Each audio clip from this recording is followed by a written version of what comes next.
చూడండి, పెరుగు పులుసుకి ఒక గిన్నెలో పెరుగు తీసుకున్నాను. పెరుగు తీసుకొని ఇలా కలుపుతున్నానండి.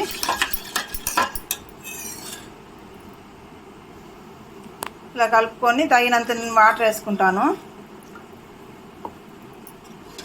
మరీ ఎక్కువ నీళ్ళుగా కాకుండా మరీ ఎక్కువ గట్టిగా లేకుండా వేసుకుంటున్నానండి. ఇక్కడ మిక్సీ జార్లో పచ్చిమిరపకాయ ఒక 4, చిన్న అల్లం ముక్క, కొంచెం ఉప్పు వేసుకున్నానండి. ఇప్పుడు మిక్సీ పట్టుకుంటాను. చూడండి, ఒక ఉల్లిపాయ తీసుకున్నాను, దాన్ని సన్నగా తరిగి పెట్టుకున్నాను. పచ్చిమిరపకాయ, అల్లము, ఉప్పు మిక్సీకి వేసి పెట్టుకున్నాను కదా, దాన్ని కొద్దిగా కచ్చాపచ్చాగా వేసి పెట్టుకున్నానండి. కరివేపాకు తగినంత కరివేపాకు తీసుకున్నాను. ఇప్పుడు తాలింపు వేసుకుంటాను. చూడండి, స్టవ్ వెలిగించి బాండీ పెట్టుకున్నాను. బాండీలో కొంచెం నూనె వేసుకుంటున్నాను.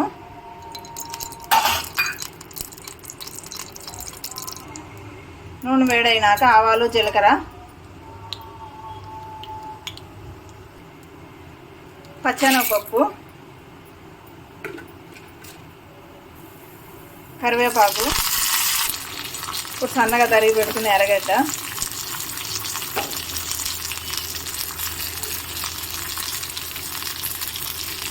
ఎర్రగడ్డతో పాటు అల్లము పచ్చిమిరపకాయ మిక్సీకి వేసి పెట్టుకున్నాను కదండి, ఉప్పు, దాన్ని కూడా వేసేస్తాను.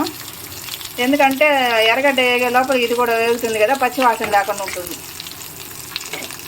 చూడండి, వేసేసాను. వేసి ఇలా కలుపుకోవాలండి అంతా. ఎర్రగడ్డ, అది పచ్చిమిరపకాయ, కారం.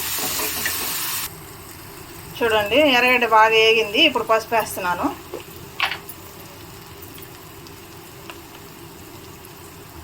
కొంచెం పసుపు వేసుకోండి.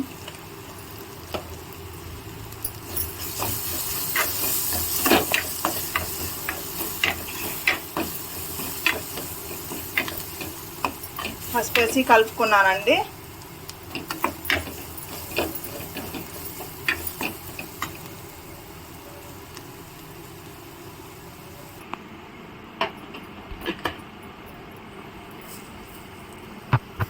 చూడండి, ఇదంతా అయిపోయింది కదా, బాగా వేగింది ఎర్రగడ్డ అదంతా. దీన్ని మజ్జిగలో వేసుకుంటున్నాను.